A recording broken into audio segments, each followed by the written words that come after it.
반갑습니다. 믿음의 선배들이 남긴 고전의 지혜를 정성껏 담아 전해드리는 정담은 클래식 두 번째 시간입니다.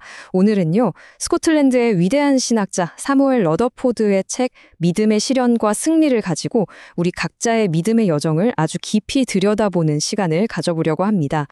이야기는 한 여인의 정말 절박한 외침으로 시작돼요. 이방 땅 가나안의 한 어머니가 귀신 들린 딸 때문에 마음이 찢어지는 심정으로 예수님께 나아와서 부르짖는 거죠. 이 한 문장에 담긴 그 간절함이 바로 오늘 우리가 함께 걸어갈 믿음 여정의 출발점입니다.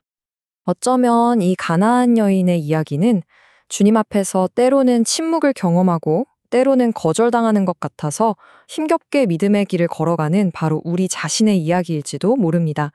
오늘 이 이야기를 거울 삼아서 우리 믿음의 현주소를 한번 비춰보려고 해요. 그리고 그 길의 안내자로 사무엘 러더포드라는 분을 소개해드립니다. 이 사무엘 러더포드는요, 그 유명한 웨스트민스터 신앙 고백 작성에도 참여했던 스코틀랜드 교회의 대표적인 신학자입니다. 그런데 참 신기하게도 그의 글을 읽다 보면 차가운 신학자의 머리가 아니라 성도들의 아픔을 따뜻하게 끌어안는 목회자의 심장이 느껴져요. 아니, 이렇게 위대한 신학자가 이 본문을 이렇게나 따뜻하게 풀어냈다고 하는 기대를 품고 그의 안내를 따라서 이 여인의 이야기 속으로 함께 들어가 보겠습니다. 자, 이제 이야기의 첫 부분, 시련입니다. 여인은 정말 간절하게 부르짖었지만 그녀를 맞이한 건 주님의 따뜻한 위로가 아니었어요.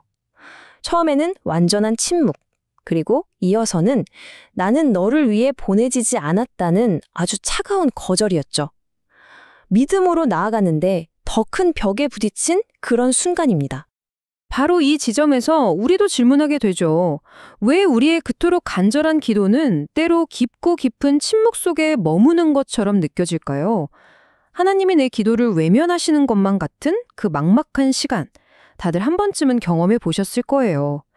이 여인의 시련은 바로 우리의 영적 시름과 그대로 맞닿아 있습니다.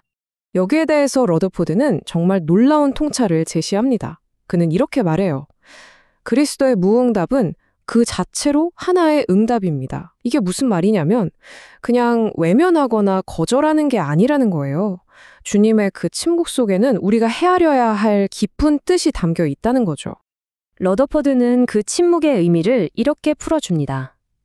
때로 하나님은 가장 사랑하는 자녀라고 해도 첫 번째 문 두드림에 바로 열어주시지 않는다는 거예요. 왜냐하면 그 침묵의 시간을 통해서 우리 믿음에 섞인 불순물을 제거하고 순금같이 정련하시려는 거죠. 더 나아가서 그 기다림은 우리를 더욱더 하나님께 간절히 매달리게 하고 더 가까이 나아가도록 이끄는 일종의 영적인 훈련이 된다는 겁니다. 그러니까 응답 없는 기도의 시간은 버려지는 시간이 아니라 우리 믿음이 한 뼘 더 자라는 시간인 셈입니다. 침묵과 거절이라는 첫 번째 시련을 통과한 여인 앞에 이제 더 가혹한 시련이 닥칩니다. 이야기의 절정이자 오늘 우리가 나누는 이야기의 진짜 하이라이트인데요. 그녀가 들었던 그 모욕적인 말을 어떻게 믿음으로 완전히 뒤집어 버리는지 그 놀라운 순간을 함께 보시겠습니다. 주님은 그녀를 향해 이렇게 말씀하셨어요. 자녀의 떡을 취해서 개들에게 던지는 게 마땅하지 않다. 여기서 핵심 단어는 바로 개입니다. 당시 유대인들이 이방인을 경멸하면서 쓰던 가장 모욕적인 단어였죠. 마지막 희망을 걸고 찾아온 구원자에게서 이런 말을 들었을 때 그 심정이 과연 어땠을까요? 보통 사람이라면 여기서 그냥 포기하거나 분노했을 거예요. 하지만 이 여인의 반응은 우리의 모든 예상을 뛰어넘습니다.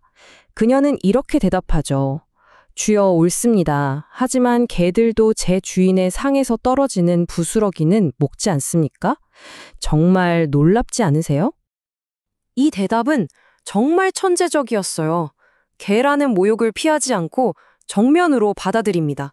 네, 맞아요. 저는 개와 같은 존재입니다. 하지만 거기서 멈추지 않고 그 모욕을 믿음의 발판으로 삼아서 도약하는 거죠. 바로 제가 개이기 때문에 주인의 상에서 떨어지는 부스러기, 은혜라도 받을 자격이 있습니다. 모욕을 자신의 자격으로 완전히 역전시킨 겁니다. 러더포드는 바로 이 지점에서 그녀 믿음의 본질을 꿰뚫어 봅니다. 그녀의 대답은 자신을 철저히 낮추는 가장 위대한 겸손인 동시에 그 모욕적인 상황 속에서조차 주님의 자비를 붙드는 가장 담대한 믿음이라는 거예요.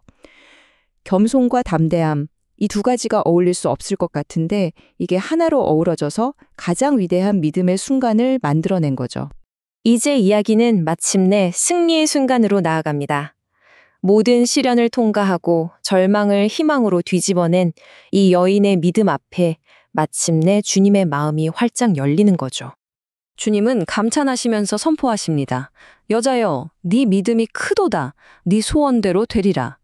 침묵과 거절, 그리고 모욕을 이겨낸 그녀의 믿음이 마침내 주님의 칭찬과 응답을 끌어낸 영광스러운 승리의 순간입니다. 그렇다면 주님이 크다고 칭찬하신 이 믿음의 본질은 과연 뭘까요? 러더포드의 분석을 통해서 우리는 세 가지 요소를 발견할 수 있어요. 첫째, 어떤 거절에도 포기하지 않는 끈질김이 있었죠. 둘째, 자신을 개로 낮추면서까지 오직 은혜에만 매달리는 철저한 겸손이 있었습니다. 그리고 마지막으로 그 모든 차가운 말 너머에 있는 주님의 선하심을 끝까지 붙드는 절대적 신뢰가 있었던 겁니다. 자, 이렇게 우리는 사무엘 러더포드와 함께 가나안 여인의 믿음의 여정을 쭉 따라 걸어왔습니다. 이제 책을 덮으면서 이 이야기가 오늘 우리에게 무엇을 말하고 있는지 마음에 새기는 시간을 가져보겠습니다. 이 여인의 이야기는요, 그냥 2000년 전의 감동적인 일화가 아니에요. 이것은 오늘을 살아가는 우리 모두를 위한 살아있는 믿음의 교과서입니다. 응답 없는 기도의 시간을 지날 때, 이해할 수 없는 고난의 벽 앞에서 절망하고 싶을 때, 바로 이 여인을 꼭 기억해야 합니다. 이 질문을 스스로에게 던져보면서 오늘 내용을 마무리했으면 합니다. 지금 여러분의 삶을 짓누르는 시련은 무엇인가요? 그 문제 앞에서 우리는 어떻게 이 가나안 여인처럼 끈질기게, 겸손하게, 그리고 끝까지 신뢰하면서 믿음으로 승리할 수 있을까요? 부디 오늘 함께 나눈 이 믿음의 교훈이 우리의 머리에만 머무는 것이 아니라 각자의 삶의 현장에서 놀라운 승리의 이야기로 쓰여지기를 주님의 이름으로 축복합니다. 오늘 함께 해주셔서 진심으로 감사합니다.